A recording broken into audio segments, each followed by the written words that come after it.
ভবিষ্যতের যুদ্ধের সবচাইতে কার্যকর অস্ত্র সামরিক ড্রোন। যে প্রযুক্তি আধুনিক যুদ্ধক্ষেত্রে বড় সেনাবাহিনীর হিসাবই বদলে দিচ্ছে, সেই ড্রোনকেই এবার নিজেদের কৌশলগত সক্ষমতার কেন্দ্রে আনতে যাচ্ছে বাংলাদেশ। বাংলাদেশ সরকার এবার চীনের সাথে প্রায় ৬০৮ কোটি টাকার একটি চুক্তি করতে যাচ্ছে। এই চুক্তির লক্ষ্য বাংলাদেশের সামরিক ড্রোন উৎপাদন এবং সংযোজন কারখানা স্থাপন। প্রশ্ন হচ্ছে, এটি কি শুধু একটি কারখানা, নাকি বাংলাদেশের প্রতিরক্ষা নীতিতে বড় কোনো একটা মোড়? প্রিয় দর্শক, আসসালামু আলাইকুম। আমি শাহাদাত হোসেন আপনাদের স্বাগত জানাচ্ছি। আজকের পর্বে ড্রোন কারখানার প্রযুক্তি, চীনের ভূমিকা, বাংলাদেশের লাভ ক্ষতি এবং আঞ্চলিক রাজনীতিতে এর প্রভাব নিয়ে বিস্তারিত কথা বলবো।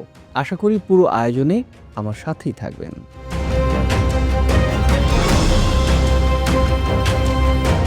প্রথমেই পরিষ্কার করে বোঝা যাক এই চুক্তিতে কি থাকছে। বাংলাদেশ সরকার এবং চীনের একটি রাষ্ট্রায়ত্ত প্রতিরক্ষা প্রযুক্তি কোম্পানির মধ্যে এই সমঝোতা স্মারক হওয়ার কথা রয়েছে। এই প্রকল্প বাস্তবায়নের জন্য বাংলাদেশ সরকার এরই মধ্যে চীনের সাথে একটি সরকার টু সরকার চুক্তিতে অনুমোদন দিয়েছে। এটি শুধু ড্রোন আমদানির পরিকল্পনাই নয়, এই চুক্তির অন্যতম গুরুত্বপূর্ণ দিক হল প্রযুক্তি হস্তান্তর। অর্থাৎ ভবিষ্যতে বাংলাদেশ নিজেই ড্রোন তৈরি করার সক্ষমতা অর্জন করবে। দ্য বিজনেস স্ট্যান্ডার্ডের প্রকাশিত তথ্য অনুযায়ী এই প্রকল্পের ব্যয় প্রায় ৬০৮ কোটি টাকা বা প্রায় ৫৫ মিলিয়ন মার্কিন ডলার, এবং এর বাস্তবায়নের দায়িত্বে থাকবে বাংলাদেশ বিমান বাহিনীর ওপর। চুক্তির প্রধান দিকগুলো হলো বাংলাদেশে একটি ডেডিকেটেড সামরিক ড্রোন উৎপাদন কারখানা, নজরদারি ও সামরিক যুদ্ধ সক্ষম ড্রোন, চীনা প্রযুক্তি ও ডিজাইনের ট্রান্সফার, বাংলাদেশি প্রকৌশলী ও সেনা সদস্যদের প্রশিক্ষণ ভবিষ্যতে রপ্তানির সম্ভাবনার সবচেয়ে গুরুত্বপূর্ণ বিষয়। এটি শুধু ড্রোন কেনাই নয়, এটি ড্রোন বানানোর সক্ষমতা অর্জনে বাংলাদেশের এক অনন্য উদ্যোগ।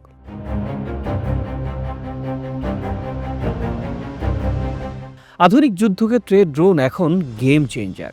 ইউক্রেন যুদ্ধ, নাগোর্নো কারাবাখ সংঘাত, গাজা যুদ্ধ, সব জায়গাতে দেখা গেছে ড্রোন কিভাবে বড় সেনাবাহিনীকেও বিপদে ফেলছে।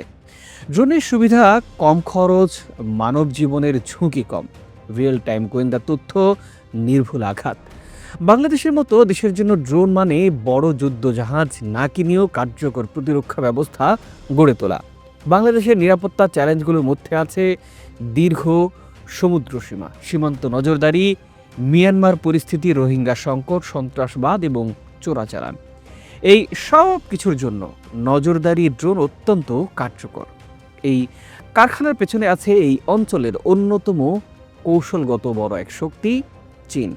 চীনের দৃষ্টিতে বাংলাদেশ শুধু একটি রাষ্ট্রই নয়, বাংলাদেশ মানে বঙ্গোপসাগরের প্রবেশদ্বার।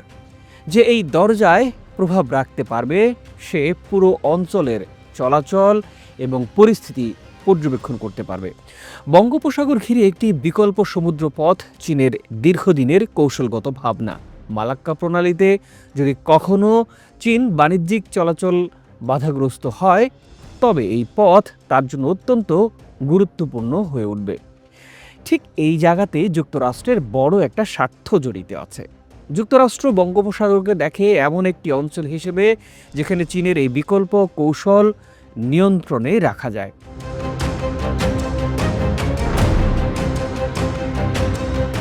বিশাল এই অঞ্চল ঘিরে ভারতও নীরবে পরিস্থিতি পর্যবেক্ষণ করছে এখন, কারণ তার একদম কাছাকাছি যদি চীনের সামরিক প্রযুক্তির উপস্থিতি বাড়ে, তবে তার নিরাপত্তা হিসাব বদলে যেতে পারে। ভারত জানে ড্রোন কেবল আকাশেই ওড়ে না, ড্রোন তথ্য বহন করে, নজরদারি করে এবং রাজনৈতিক প্রভাব তৈরির মাধ্যম হিসেবেও কাজ করে। তাই এই ড্রোন প্রকল্প ভারতের কৌশলগত চিন্তার নতুন এক প্রশ্ন তৈরি করেছে। তাহলে বাংলাদেশ কি চাইছে? বাংলাদেশের অবস্থান হলো, এই উদ্যোগ কারো বিরুদ্ধে নয়। বাংলাদেশ শুধু চায় নিজের সক্ষমতা বাড়াতে, নিজের আকাশ এবং সমুদ্র নিজের মতো করে পর্যবেক্ষণ করতে। কিন্তু বাস্তবতা হলো, ভূরাজনীতির মাঝখানে দাঁড়িয়ে এই ভারসাম্য ধরে রাখা একেবারেই সহজ কিছু নয়। একদিকে বন্ধুত্ব, অন্যদিকে সন্দেহ, এই দ্বন্দ্বের মাঝেই সিদ্ধান্ত নিতে হয়। এর পাশাপাশি বাংলাদেশ দীর্ঘদিন ধরে চাইছে বিদেশ নির্ভরতা কমাতে। আগে যেখানে অস্ত্র মানেই আমদানি, এখন সেখানে লক্ষ্য দেশের ড্রোন তৈরি করা।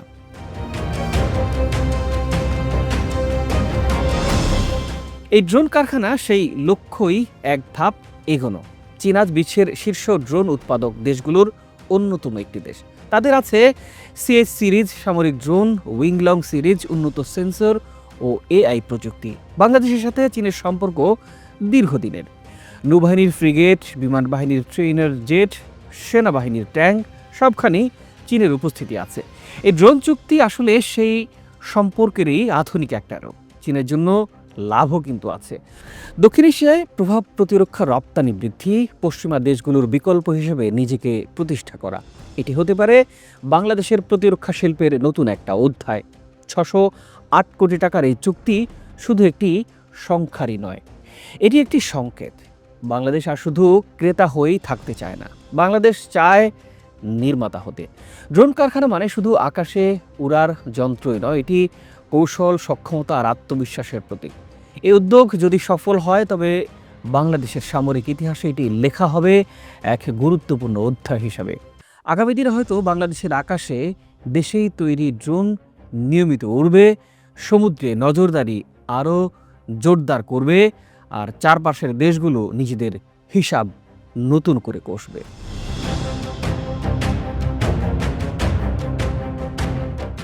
ভারত হিসাব করবে, চীন পরিকল্পনা করবে, আর বাংলাদেশ চেষ্টা করবে ভারসাম্য বজায় রাখতে। এটাই নতুন বাস্তবতা, এটাই নতুন পররাষ্ট্রনীতির চ্যালেঞ্জ।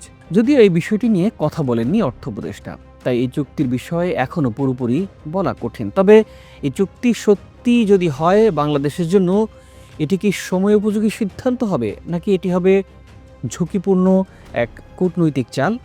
ভবিষ্যতেই সেটি বলে দিবে। প্রিয় দর্শক, আপনিও আমাদের জানাতে পারেন লিখে, নিশ্চয়ই মন্তব্য জানাবেন আমাদের। আজ এ পর্যন্তই। ভালো থাকুন, সুস্থ থাকুন। আল্লাহ হাফেজ।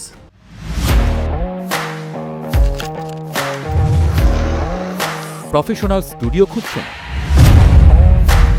ঢাকার প্রাইম লোকেশন নয়াপল্টনে দেশ সমাচার স্টুডিও আপনার কন্টেন্ট প্রোডাকশনের নির্ভরযোগ্য ঠিকানা।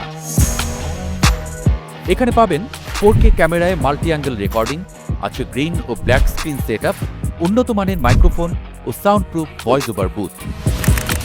আপনার পছন্দ মতো স্টুডিও ডিজাইন করার সুযোগও থাকছে। Hazrat Shahjalal news content, talk show, interview বা পডকাস্ট যা কিছুই করেন, এখানে পাবেন প্রফেশনাল সেটআপ আর ফুল এডিটিং সাপোর্ট। আপনার চাহিদা অনুযায়ী বুক করতে পারেন আজই। কল কিংবা হোয়াটসঅ্যাপ করুন এই নাম্বারে 01-720-210657। ভিজিট করুন আমাদের ওয়েবসাইট ও ফেসবুক পেজ।